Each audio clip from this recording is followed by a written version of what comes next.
கிறிஸ்துவின் சுவிசேஷத்தை குறித்து நான் வெட்கப்படேன் என்று சொல்லுகிறார். பாருங்க, கர்த்தராகிய இயேசு கிறிஸ்துவை குறித்து நீங்களும் நானும் சுவிசேஷமாய் உலகமெங்கும் பிரசங்கிக்க வேண்டும் என்று சொல்லி மத்தேயு 28வது அதிகாரத்தில் நீங்க பார்க்க முடியும்.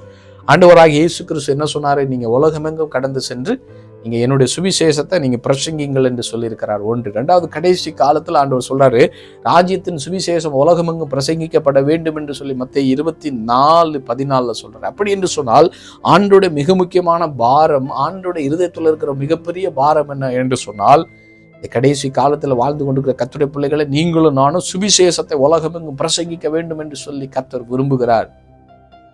சுவிசேஷத்தை குறித்து பிரசங்கிக்க வேண்டும் என்கிற தரிசனமுடையவர்களா நீங்கள் மாறணும்னு கர்த்தர் விரும்பித்தான் உங்களோடும் என்னோடு கர்த்தர் பேசி கொண்டிருக்கிறார். இன்னைக்கு பாருங்க, அநேகர் சுவிசேஷத்தை குறித்து தரிசனமற்றவர்களா இருக்கிறாங்க. பிரதர், அது என் மேல விழுந்த கடமை இல்லை பிரதர், அது எனக்கு எங்க சர்ச்சில் பாஸ்டர் இருக்கிறாரு, எங்க ஐயர் இருக்கிறாரு, எங்க ரெவரண்ட் இருக்கிறாரு, அவங்கெல்லாம் தான் பிரசங்கம் பண்ணணும், அவங்க தான் இப்போ இயேசுவை பற்றி மற்றவங்களுக்கு சொல்லணும்.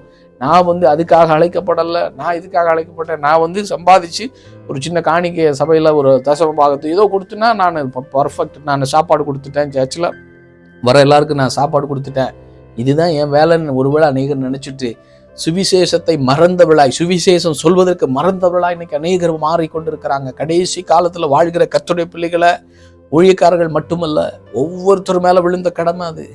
ஒவ்வொருத்தரும் ஏசப்பா நல்லவர் என்பதை சொல்வதற்கு அதுக்கு காசா பணமாக கொடுக்கணும்.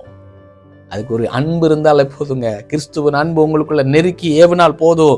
ஏசு கிறிஸ்து உங்களுக்காக மரித்தார்ப்பா, உனக்காக ஜீவனை விட்டுருக்கிறார்ப்பா, உனக்காக மறுபடி வரப்போறாரு. அந்த அன்பை சொல்றதுக்கு, நம்முடைய அப்பாவின் அன்பை சொல்வதற்கு இன்னைக்கு அநேகர் வெட்கப்படுறாங்க. அநேகர் கிறிஸ்துவின் சுவிசேஷத்தை சொல்றதுக்கு வெட்கப்படுறாங்க இந்த கடைசி காலத்துல.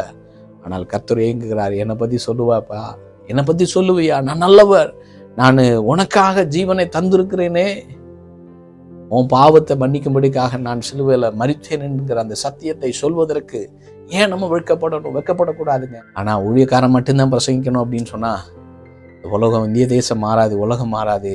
ஒவ்வொருத்தரும் சுவிசேஷர்களாய் மாற வேண்டும். ஒவ்வொருத்தரும் சுவிசேஷத்தை அறிவிக்கிற ஏசப்பா பிள்ளையா மாறணும். ஒவ்வொருத்தரும் சீஷனாய் மாற வேண்டும் என்று கர்த்தர் விரும்புகிறார்.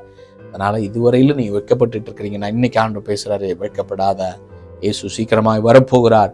அதை உலகத்துக்கு நம்ம அறிவிப்போம். ஆமேன்.